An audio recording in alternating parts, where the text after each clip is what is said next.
안녕하세요. 책 읽는 프레야입니다. 오늘 리뷰할 책은 모가대 씨가 쓴 다시 행복을 풀다입니다. 모가대 씨는 사랑하는 아들을 잃고 나서 아들을 기리기 위해서 좀 더 긍정적으로 좋은 방향으로 하기 위해서 10,000명 행복 프로젝트란 것을 진행했는데요. 10,000명을 행복해지게 하는 거예요. 그렇게 해서 왜 행복을 탐구하는지, 어떻게 하면 행복할 수 있는지 이런 생각과 연구를 하면서 이 책을 쓰게 됐는데요. 1장입니다. 생각과 행복 사이에는 무슨 관계가 있을까? 우리 뇌는 판단을 하기 전까진 어떤 것도 실제하지 않습니다. 우리 뇌가 무엇을 어떻게 입력을 받아서 어떻게 아웃풋을 내고 판단해서 우리 생각까지 오기는 어떤 것도 존재하지 않다고 합니다. 정말 그렇죠. 우리가 어떤 상황에 맞닥뜨렸을 때 우리가 그대로 받아들이면 문제가 없는 건데 계속 우리 내면에서 어떤 내면의 목소리가 속삭이고 있고 그렇게 이렇게 변형을 거쳐서 우리 뇌로 들어와서 좀 변형된 생각이 들어오기 때문에 이 생각을 잘 조절함으로써 행복을 조금 더 가까이 추구할 수 있을 거라고 생각합니다. 이 저자는. 그렇다면 우리가 받아들인 이 뇌를 올바르게 사용하는 게 중요하겠죠. 1부의 심리적 고통의 원인에서 크게 원인들을 찾아보고 분석할 건데요. 2장의 내용인 생각에 영향을 미치는 4가지 잘못된 요소가 있습니다. 원래는 사실 5가지인데요. 그 중에 하나인 관찰은 좋다고 생각합니다. 저자는. 왜냐하면 관찰이라는 것은 우리가 어떤 뇌에서 변형을 일으키지 않는 사고를 거치고 그대로 받아들이는 행동이기 때문이죠.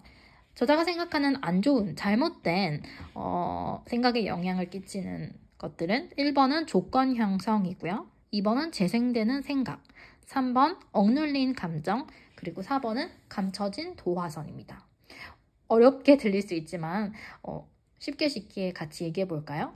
1번인 조건 형성은 말 그대로 뇌에 들어와서 그대로 받아들이기보다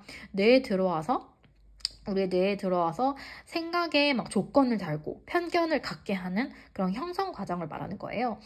예를 들어 잘못된 믿음을 갖게 된다든지 헛된 욕망이라든지 아니면은 변곡된 생각, 변곡된 상상력 이렇게 꼬리에 꼬리를 무는 그런 과정을 얘기하는 거죠. 이런 조건들을 피해야지 우리가 그대로 이제 뇌에서 받아들이지 생각의 변곡점을 안 일으킨다고 저자는 생각합니다. 2번은 재생되는 생각입니다. 아까 말씀드린 것처럼 어떤 것이 뇌에 인풋이 됐는데 그것을 그대로 받아들이지 않고 변곡돼서 생각을 하고 꼬리에 꼬리를 물어서 계속 생각을 하게 되는 거죠. 이렇게 됐는데 이렇게 되면 어떨까? 이렇게 돼버리면 어떡하지? 이런 식의 이제 과정이 우리한테는 안 좋은 영향을 끼칠 수 있다는 거죠. 3번은 억눌린 감정입니다. 우리가 감정 그대로를 받아들이지 않고 억눌려지거나 아니면은 해소할 수 없다면은 그것이 결국 부정적으로 우리한테 영향을 끼칠 것이기 때문입니다. 4번은 감춰진 도화선인데요. 이것은 말 그대로 우리 생활 속에 감춰진 굉장히 많은 도화선들이 있어요. 예를 들어서 우리가 SNS를 본다든지 미디어를 본다든지 많은 것들이 이제 우리의 생각에 영향을 끼치도록 숨겨져 있거든요. 예를 들어서 SNS에서라든지 아니면 미디어에서 어떤 사람이 이런 얘기를 했어요. 그럼 우리는 그것을 그대로 믿지 않고 항상 이제 의문을 품고 우리가 우리 스스로 뇌에 우리의 생각을 정리해서 팩트와 올바른 생각 정리에 바탕된 것으로 뇌에 넣어야 된다고 작가는 얘기하고 있죠. 작가는 결국엔 답은 모든 것에 의문을 품고 생각을 어느 정도 쳐내야 된다고 생각합니다. 맞는 말이죠. 우리가 모든 것이 이렇게 널려 있다고 해서 그 정보를 생각하지 않고 그대로 받아들이지 말고 직관적으로 받아들이되 비판적인 사고를 하고 이렇게 생각을 걸러서 정말 우리 뇌에 좋은 정보만 저장하는 게 좋죠. 3장은 3가지 방어 기제입니다. 아까 말씀드린 것처럼 이 심리적 고통의 원인인 4가지 잘못된 원리 말고도 우리한테는 좋은 내부적인 방어 기제가 있는데요. 하나는 생존 능력이고요. 두 번째는 즐거움이라든지 그런 욕망을 추구할 수 있는 보상을 구하는 심리. 그리고 마지막은 논리적, 비판적인 생각입니다. 우리는 다행히 이 3가지 방법 덕분에 어느 정도 우리의 생각을 방해하는 4가지 요소로부터 스스로를 방어를 할 수 있기 때문이죠. 이 과정에서 자각 훈련을 한번 해보는 것도 좋은 방법인 것 같은데요. 어떤 자각 훈련일까요? 스스로를 자각하면서 우리의 삶에서 좋은 것을 찾아보려고 노력하고 근거 없는 불안을 중단하는 겁니다. 마음을 크게 열고 삶이 얼마나 아름다운지 그대로 받아들여 보는 것이죠. 작가는 4장에서는 실천과 반복이 중요하다고 생각합니다. 우리 뇌를 재구조화하는 유일한 방법이 이 실제로 실천하고 반복하는 과정이기 때문이죠. 실제로 습관이 저는 굉장히 중요하다고 생각하거든요. 우리가 어떻게 생각을 받아들이는지 논리적 비판적으로 생각을 받아들일 수 있도록 스스로 뇌를 막 재고화시키도록 노력을 해야 될 것이기 때문입니다. 5장은 양극단에 있는 두뇌입니다. 우리 흔히 좌뇌, 우뇌 많이 들어보셨죠? 좌뇌는 논리적이고 숫자에 강하고 직선적이며 조직적이고 현실에 집중하는 스타일입니다. 우뇌는 예술가 분들이 많으시죠? 창의적이거나 직관적이거나 감각적인 감각을 많이 갖고 있습니다. 5장에서는 이 좌뇌, 우뇌가 각각 장단점이 있기 때문에 균형과 상호작용이 중요하다고 생각합니다. 어느 쪽에 치우치는 것은 어떤 곳에서는 안 좋기 때문이죠. 우리가 흔히 요즘 사회에서 좌뇌형 인간이 좋다 이런 말이 굉장히 많은데 아까 말씀드린 것처럼 숨겨진 도화선에 속지는 않으셔야 합니다. 스스로 왜 좌뇌가 좋은지 생각해 보려고 노력해 보시고 실천과 반복적인 그런 논리적인 생각을 통해서 우리 뇌에 긍정적이고 옳은 정보를 인풋을 해야 되기 때문입니다. 이 과정에서 아까 말씀드린 균형과 상호작용은 필수적인 것이겠죠. 결국 작가는 이 과정에서 행복해지려면 일단 첫 번째는 이 현재의 존재를 해야 된다고 생각합니다. 이 현재에 최선을 다하고 존재를 해야지 그 다음에 행동을 할 수 있는 조건이 형성되기 때문입니다. 6장은 모든 불행의 근원, 말입니다. 모든 불행의 근원은 말이라는 것이에요. 끊임없이 되풀이되는 말들, 생각들, 이것들이 우리에게 결국에는 부정확하고 부긍정적인 것들을 들어올 수 있기 때문이죠. 팁을 하나 저자는 주는데요. 방황은 불행한 행동이 아니라고 합니다. 이렇게 끊임없이 되풀이되는 생각 자체는 안 좋지만 방황하는 생각 과정은 결국에는 논리적으로 비판적으로 생각할 수 있는 토대를 만들기 때문에 이 방황은 언제든지 해도 좋다고 저는 얘기합니다. 자, 여기까지 1부, 즉 우리 생각을 방해하는 불행의 원인들, 요소들을 찾아보게 되는데요. 2부는 생각의 부작용에 대해서 얘기해 봅니다. 7장입니다. 감정을 느낄 수 있는가입니다.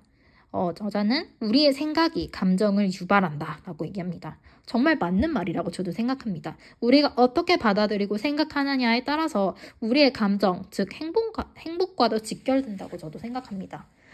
이 과정에서 우리의 감정을 억누르지 않고 그대로 받아들이고 느끼기가 굉장히 중요하다고 얘기하는데요. 즉 공감하는 것도 중요합니다. 여기서 가장 이 책의 핵심인 말이 나옵니다.